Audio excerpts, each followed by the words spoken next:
Hello बच्चों, कैसे हो आप सभी लोग। आप सभी लोगों को पता तो चल ही गया होगा कि भाई एसएससी सीपीओ के फॉर्म निकल चुके हैं। मई में एग्जामिनेशन होने वाले हैं। अगर मई में नहीं हुए तो जून में तो होंगे ही। मई में इसलिए नहीं क्योंकि इलेक्शन होने वाला है। तो आईबीटी गुड़गामा जो है वो आपके लिए लेकर के आया है। भाई हम लोग लेकर के आ रहे हैं, पूरी पॉलिटी कवर करवाएंगे। क्या करवाएंगे? पूरी की पूरी पॉलिटी कवर करवाएंगे आप लोगों को इसी प्लेटफॉर्म पर। और मेरा नाम है सुमित मिश्रा, मैं आपका टीचर। आपको बताएंगे। आज हम पढ़ने जा रहे हैं आर्टिकल 1 से लेके आर्टिकल 4 तक। देखो भाई, भारत के संविधान के अंदर पार्ट 1 और आर्टिकल 1 से लेके 4 तक। पहली बात तो ये समझ लेना जरूरी है कि पार्ट 1 और ये आर्टिकल 1 से 4 क्या है। तो ऐसा मान लो कि एक मकान है, गली है, गली नंबर 1, गली नंबर 2, गली नंबर 3, गली नंबर 4। गली नंबर 1 में है भाई आपकी एक बिल्डिंग जिसका नाम है यूनियन एंड इट्स टेरिटरी। उसमें है 4 कमरे, आर्टिकल 1, आर्टिकल 2, आर्टिकल 3 और आर्टिकल 4। भारत जो है वो बाय नेचर जो है वो कुछ हद तक फेडरल दिखता है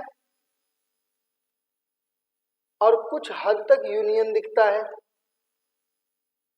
ध्यान से समझना, फेडरल का मतलब होता है जहां पर पावर जो है वो बांटी गई है, यानी कि पावर जो होती है वो डिस्ट्रीब्यूट करी गई हो between state and central government. पर अनफॉर्चुनेटली इंडिया में सारी पावर सेपरेट नहीं है, जैसे किसके पास है भाई? यूएसए के पास। देखो, भारत में ना राज्यों का जो रिश्ता है, बहुत ध्यान से समझना, भारत में एक राज्य का अपने यूनियन के साथ जो रिश्ता है ना वो भाई बहन का रिश्ता है। अब भाई बहन का रिश्ता कैसे? भाई देखो, भाई बहन में चाहे तुम अपने भाई को मानो या ना मानो, या बहन को मानो या ना मानो, पर वो जिंदगी भर आपके भाई बहन ही रहेंगे। पर अमेरिका में जो राज्यों का रिलेशनशिप है ना वो हस्बैंड और वाइफ की तरह है। हस्बैंड और वाइफ की तरह है। मतलब अब भाई हस्बैंड वाइफ तो अलग हो सकते हैं। कल को जो तुम्हारी वाइफ है वो परसों किसी और की वाइफ हो सकती है, जो तुम्हारा हस्बैंड है वो किसी और का हस्बैंड हो सकता है।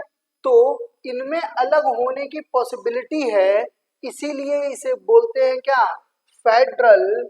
इंडिया में ऐसी कोई भी पॉलिसी नहीं है, हमने कोई भी एग्रीमेंट नहीं करा है, इसीलिए हम इसे क्वासी फेडरल बोलते हैं, क्योंकि पावर तो बटी हुई है पर इतनी नहीं बटी कि कोई राज्य कल को कहे कि हमें तुम्हारे साथ नहीं रहना है। पंजाब के कहने से थोड़ी ना होता है, दे थोड़ी ना देंगे हम। समझ में आ रही है क्या बात? बोलो भाई। तो आर्टिकल 1 से लेके 4 तक क्या बातें करता है? आर्टिकल 1 हमको बताता है कि भारत कहो या इंडिया कहो, जिसके ऊपर बड़ा कलेश हो रहा था कि भाई से भारत कहे कि इंडिया कहे, है ना, क्या कहें। अभी बाद में बात हो रही थी ना, बार बार बात हो रही थी। तो याद रखना, जो वर्ड है, चाहे तुम इसको आर्टिकल 1 क्या कहता है, चाहे तुम इसको इंडिया कहो, क्या कहो इसे? इंडिया कहो, चाहे तुम इसे भारत कहो। भारत कहाँ से आया? भारत आया ऋग्वेद से। कहाँ से? ऋग्वेदा से आया है भारत। ठीक है, तुम इसे ऋग्वेद से उठाए गए भारत, क्योंकि भारत करके एक ट्राइब रहती थी, उसके नाम पर पड़ा इस देश का नाम भारत। और इंडिया इसलिए पड़ा क्योंकि अंग्रेज आए थे तो उन्होंने दे करके गए। तो इंडिया बोलो या भारत बोलो, बात एक ही है। और भारत क्या है भाई? एक यूनियन ऑफ स्टेट है। क्या है? यूनियन ऑफ स्टेट है। और कोई भी चीज जो इंडिया क्या कर लेगी? एक्वायर कर लेगी। मान लो कोई लैंड इंडिया ने क्या कर ली? एक्वायर कर ली, वो भी क्या है? इंडिया का पार्ट माना जाएगा। या इंडिया ने क्या करा भाई? किसी टेरिटरी को अपने अंडर में रख रखा है, तो भी इसको क्या कहेंगे हम लोग? हम उसे भी क्या मानेंगे? भारत का पार्ट मानते हैं। बात समझ में आ रही है यहाँ पर? किसी को कोई डाउट? तो आर्टिकल 1 ये बताने की कोशिश कर रहा है इंडिया क्या है। और एक बात ध्यान रखना बच्चों, जब भी हम इंडिया की बात करते हैं, ठीक है, इंडिया की बात करते हैं, तो इंडिया में इस समय 28 स्टेट्स हैं और 9 यूनियन टेरिटरीज है। ठीक है, ध्यान से सुनना, 9 यूनियन टेरिटरी हैं। 9 यूनियन टेरिटरी कौन कौन सी थी भाई? पहले 7 थी, फिर क्या हुई? 2 आई, कौन सी आपकी? जम्मू एंड कश्मीर और लद्दाख, लद्दाख में भी मुद्दा भी चल रहा है, वो लोग इसी मुद्दे पे बात करें कि भाई स्पेशल स्टेट एंड ऑल। अब उसके बाद क्या हुआ, जब उनको क्या कर दिया गया भाई, मर्ज कर दिया गया, तो मतलब दोनों को जोड़ दिया गया, तो 7 और 2 9 हो गई। अब 9 होने के बाद दादर नागर हवेली और दमन दीव को मर्ज कर दिया गया। तो इस समय टोटल कितनी है, 8 यूनियन टेरिटरीज है भारत में। कितनी, 8 यूनियन टेरिटरीज है और 28 है भारत में राज्य। ये अगर अपने को पढ़ने हो कि कहाँ लिखे हैं, तो ये आपको मिलेंगे शेड्यूल 1 में। क्या किसी को यहाँ पे कोई डाउट? शेड्यूल 1 इस बारे में बात करता है, स्क्रीनशॉट ले लेना, ठीक है। आगे देखो नेक्स्ट, उसके बाद आता है आर्टिकल 2। आर्टिकल 2 क्या कहता है? आर्टिकल 2 कहता है कि भाई मान लो कि किसी नए स्टेट को बनाना हो, मतलब जैसे 1975 में हमने सिक्किम को क्या बनाया भाई, स्टेट बनाया। अब ऐसा कोई काम कर रहे हो या बिल्कुल कोई कभी कोई स्टेट नहीं रहा उसको बना रहे हो, तो ऐसे सिनारियो में यानी कि क्या कर रहे हो भाई, इस्टेब्लिशमेंट ऑफ न्यू स्टेट, ये कौन किसको पावर जाती है, ये सारी की सारी पावर जाती है पार्लियामेंट को। और पार्लियामेंट जो है वो पूरे देश के लिए कानून बनाती है, होल कंट्री के लिए क्या बनाती है भाई, लॉ मेकिंग का काम करती है, ठीक है। उसके पास ये पावर है कि वो किसी भी नए राज्य का गठन कर सकती है। कोई भी नया राज्य बनाना हो तो वो क्या होगा भाई, वो आर्टिकल 2 के अंदर बना सकती है। किसी को कोई डाउट यहाँ पर, क्लियर है बात यहाँ पर? अच्छा, उसके बाद क्या हुआ भाई, उसके बाद आर्टिकल 3 क्या कहता है कि मान लो एक राज्य है, एक राज्य है, उस राज्य का नाम चेंज करना हो। मैंने बोला अच्छा, उस राज्य के अंदर क्या करना हो भाई तुमको, उस राज्य को मतलब जैसे मान लो अब तेलंगाना था और तेलंगाना से तोड़ के हमने किसको निकाल दिया, आंध्र प्रदेश, सॉरी आंध्र प्रदेश से तोड़ के किसको निकाल दिया, तेलंगाना को। 2014 में तेलंगाना आया। ऐसे ही उत्तर प्रदेश से उत्तरांचल को, ठीक है, बिहार से झारखंड को किसी के एरिया में चेंज करना हो, जैसे आंध्र प्रदेश का एरिया बढ़ा के मद्रास तक लेकर के गए, उसके बाद किसी की बाउंड्री में कोई चेंज करना हो या फिर किसी के नाम में कोई चेंज करना हो, जैसे मद्रास का नाम तमिलनाडु करा गया, इस तरीके की कोई भी चीज करने का राइट किसके पास है, पार्लियामेंट के पास। कौन सा आर्टिकल कहता है, आर्टिकल 3 इस बारे में कहता है कि भाई हमारे पास ये राइट है। हमने कहा ठीक है भाई साहब तुम्हारे पास है, तुम माई बाप जो मन करे कर लो, ठीक है।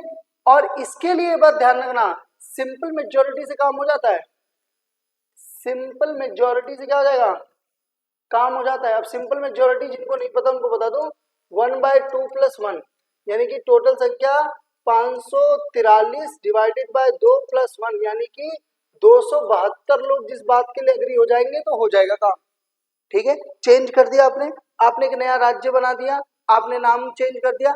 अगर आपने कुछ भी ऐसा करा है, अगर आपने कुछ भी ऐसा करा है तो भैया उसको लिख दो। तो आर्टिकल 4 क्या कहता है, आर्टिकल 4 कहता है कि आर्टिकल 2 और आर्टिकल 3 में कोई चेंज करा है, क्या करा है, कोई चेंज करा है, तो शेड्यूल 1 और शेड्यूल 4 में उसे क्या करो, मेंशन कर दो।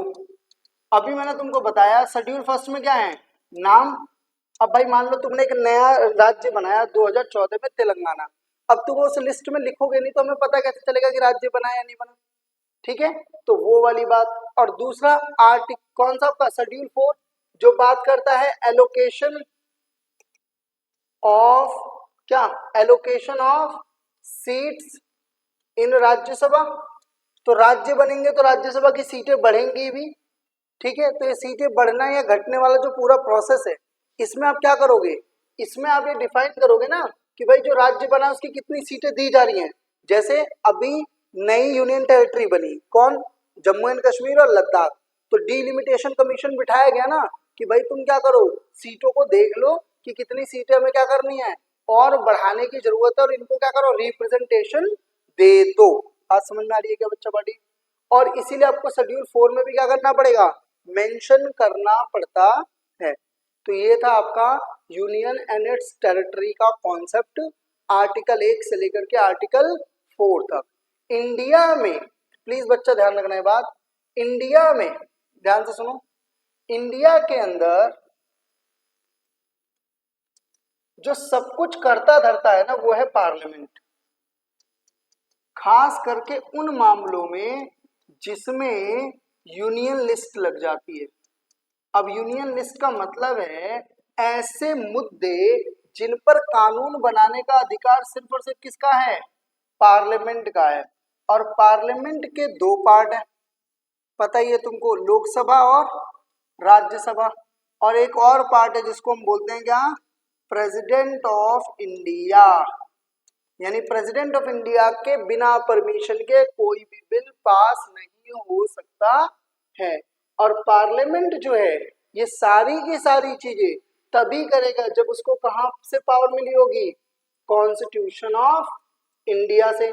और कॉन्स्टिट्यूशन के प्रोटेक्शन के लिए कौन काम करता है, सुप्रीम कोर्ट।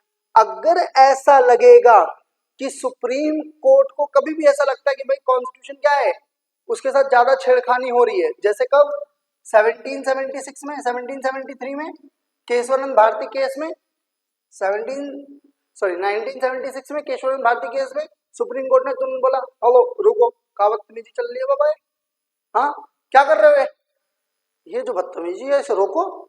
क्यों? क्योंकि अब कुछ भी ऐसा नहीं कर सकते जो भारत की एकता, अखंडता और भारत के मूल अधिकारों को क्या करे, खत्म कर सकता है। बात समझ में आ रही है? तो इसी के साथ हम अगले लेक्चर में मिलेंगे, जिस लेक्चर में हम पढ़ेंगे सिटीजनशिप और पढ़ेंगे कॉन्स्टिट्यूशनल अमेंडमेंट एक्ट के बारे में। धन्यवाद for joining this session, take care yourself, have a good day, bye bye, good night.